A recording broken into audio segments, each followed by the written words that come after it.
Hello and welcome to another product spotlight. I'm John, and today we're looking at an HO scale GP40P-2 locomotive.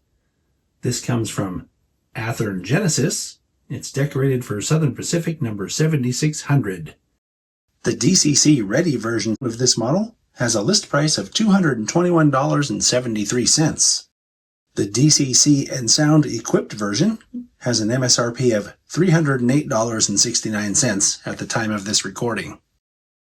The model comes packed in a sturdy cardboard box with all the literature you'd expect to find, including exploded few drawings, parts lists, an operator's manual, warranty information, everything you'd expect, as well as this little baggie of parts. These appear to be spare lift rings.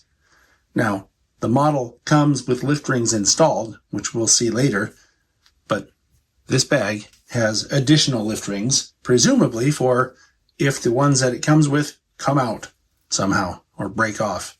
We'll look at all this stuff in more detail as we go through this spotlight. You'll find that this model comes in a lot of different road names and road numbers. So your best bet is to go to Athearn's website, find out if they have the ones you're looking for, and then shop around for the best price. As I was about to put this literature back into the box, as I normally do after I'm done talking about it, I noticed this parts list, and this is only a partial parts list. There's also this exploded view drawing, and on the other side of the parts list page, there's more parts. And I'm mentioning this because I don't usually editorialize on product spotlights, but I'm going to for just a minute here. I spend a fair amount of time on social media, and I see a lot of people complain about the price of models like this. And I just want to say that if you think you could build this model for less than $300, installing all of these parts the right way, then you're better at it than I am.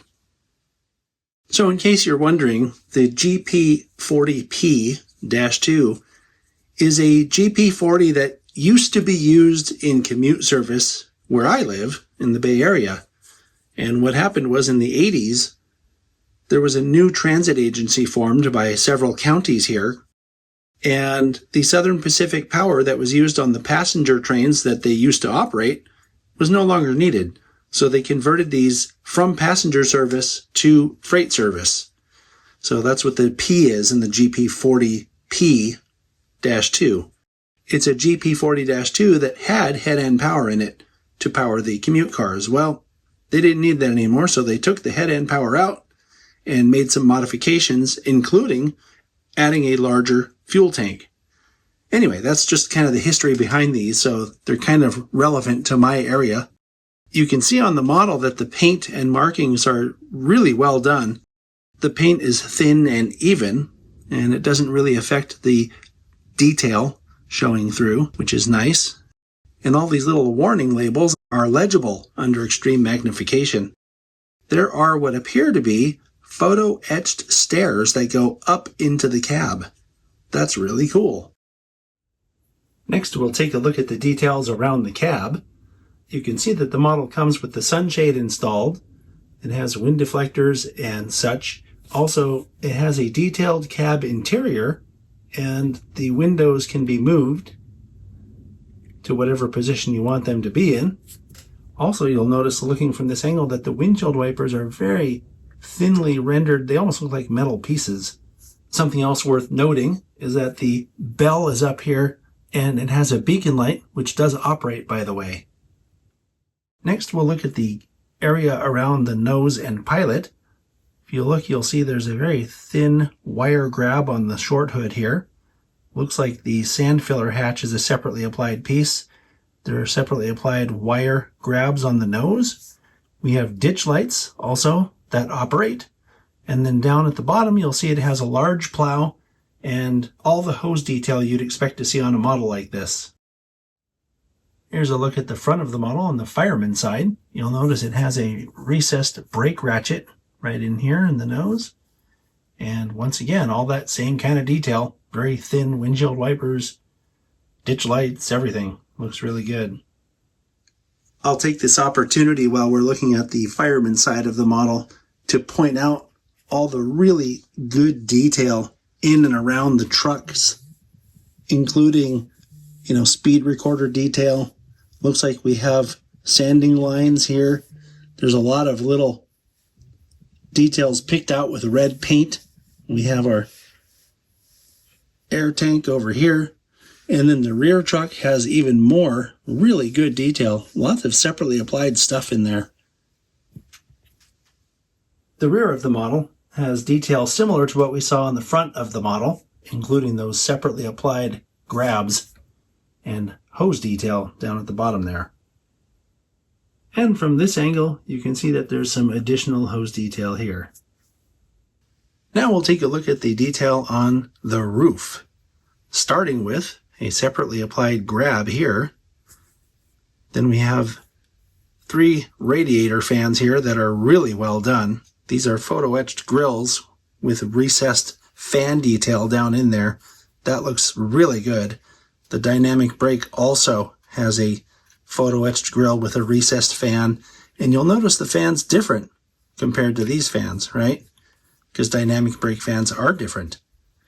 Also, on here, you can see there's a nicely rendered 3-chime horn. It looks like a brass part. I don't think it is. That's how good it looks, though. And then you'll see up here, there's a planar antenna and some conduit coming out of it. There's more conduit here. We have a separately applied air conditioning unit. And then I did mention the bell earlier and the beacon as well. These are also separately applied parts. And then I also mentioned the spare parts bag that had lift rings. That's in case these super ultra fine lift rings come off. And you can see just how finely rendered these things are. It's pretty amazing. Now we'll run the locomotive.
Now I'll run it with the sound turned off so we can get an idea of what the mechanism sounds like.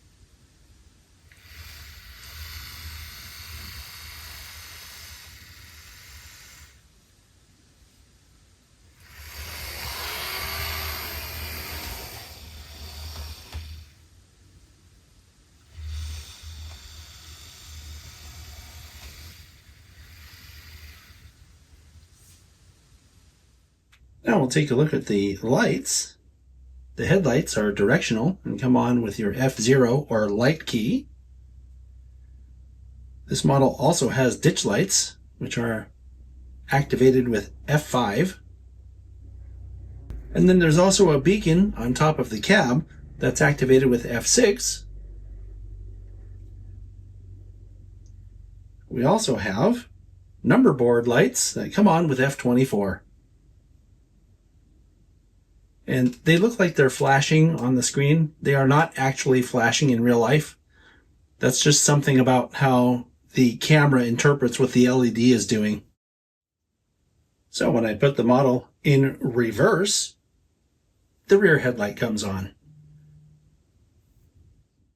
I think this is a very solid release from Athearn, and it has a lot of really cool prototype-specific detail. I like the fact that they've taken the time to represent something that's of local interest to where I live. Now, by the time I moved to the Bay Area, these locomotives were already out of service, but it's still cool because it's kind of a niche thing that a lot of times larger companies like Athearn sort of gloss over specific prototypes like that. It has really good running qualities, and it sounds good too. So great job, Athearn. I'll talk to you all next time.